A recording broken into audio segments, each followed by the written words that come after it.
Hello प्यारे बच्चों, कैसे हो आप प्यारे बच्चों। आज मैं आप लोगों की कक्षा 8 का जो संसाधन एवं विकास बुक है उसका 6 चैप्टर है मानव संसाधन, उसके प्रश्न उत्तर पर एक वीडियो लेकर आया हूँ। तो देखिए बच्चों, पहला प्रश्न है, निम्नलिखित प्रश्नों के उत्तर दीजिए। नंबर 1, लोगों को एक संसाधन क्यों समझा जाता है? तो इसका उत्तर है, लोगों को संसाधन इसलिए माना जाता है क्योंकि मानव अपनी आवश्यकताओं और योग्यताओं द्वारा प्रकृति में उपलब्ध वस्तुओं को संसाधन में परिवर्तित करता है। दूसरा है, विश्व में जनसंख्या के असमान वितरण के क्या कारण है? तो बच्चों इसका उत्तर है कि जनसंख्या के असमान वितरण के निम्न कारण है। नंबर 1 है भौगोलिक कारण। इसमें स्थलाकृति, जलवायु, मृदा, जल तथा खनिज आदि शामिल हैं जो जनसंख्या के वितरण को प्रभावित करते हैं। दूसरा है आर्थिक कारण। औद्योगिक क्षेत्र रोजगार के अवसर प्रदान करते हैं, अतः बड़ी संख्या में लोग इन क्षेत्रों में आकर बसते हैं।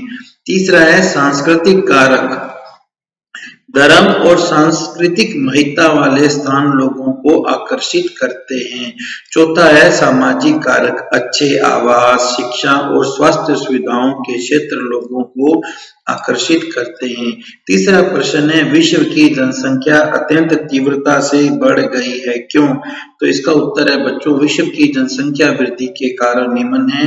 पहला है मृत्यु दर में कमी, दूसरा है खाद्य आपूर्ति में सुधार, तीसरा है स्वास्थ्य सेवाओं का विस्तार, चौथा है प्राकृतिक वृद्धि दर, पांचवा है प्रवास।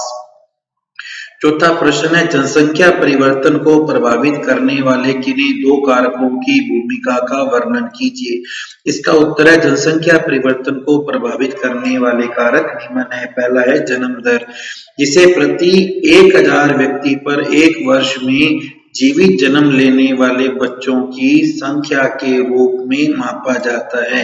मतलब 1000 बच्चों पर एक साल में कितने बच्चे पैदा हुए और उनका जन्म जिंदा हुआ, मरे हुए बच्चों को इसमें काउंट नहीं करते हैं। दूसरा है मृत्यु दर, जिसे 1000 व्यक्तियों पर एक वर्ष में मरने वाले व्यक्तियों की संख्या के रूप में मापा जाता है। मतलब 1000 व्यक्तियों पर एक साल में कितने व्यक्ति मर गए, इसे हम कहते हैं मृत्यु दर।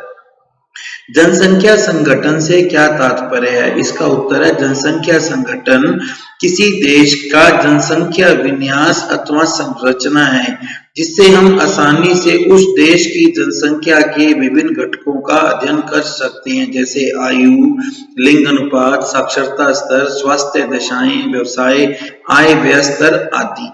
जनसंख्या संगठन जानने की एक विधि जनसंख्या पिरामिड है।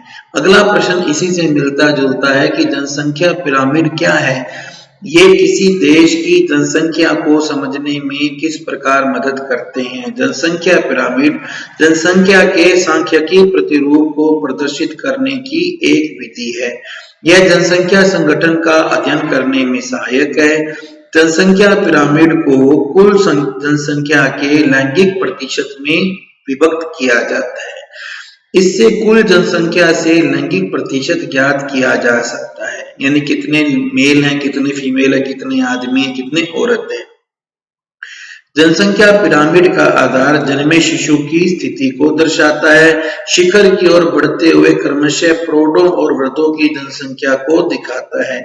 यह देश की आश्रित और क्रियाशील जनसंख्या को भी दर्शाता है। आश्रित मतलब जैसे बच्चे हैं, बूढ़े हैं, प्रौढ़ हैं। क्रियाशील जो लोग काम करते हैं, जो कि जवान।